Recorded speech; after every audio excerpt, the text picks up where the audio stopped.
洗完頭係咪應該用護髮素，令到我哋嘅頭髮順一啲，容易梳理？咁樣我哋嘅斷髮同埋甩頭髮嘅情況就會減少咧。我翻話之前一個老一輩嘅髮型師，佢曾經講，佢話其實咧我哋冇染髮啦，冇電髮咧，其實係唔需要用護髮素嘅。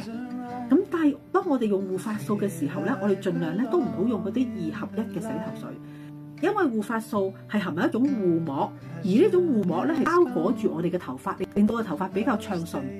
但係呢啲嘅護膜亦都可以咧係黐喺個頭皮上面，係堵塞我哋嘅毛孔。所以即使我哋有電髮同染髮，如果你想我哋頭髮順滑，其實咧可以洗完頭之後用少少嘅護髮素，將我哋嘅髮尾咧係搓一搓佢。咁搓完之後咧再洗，咁就確保咧呢啲嘅護髮素唔會掂到我哋嘅頭皮而堵塞我哋嘅毛孔。髮型師亦都提過我，佢話我哋嘅洗頭水同護髮素係應該分開用，而唔應該咧係2合為1一齊用嘅。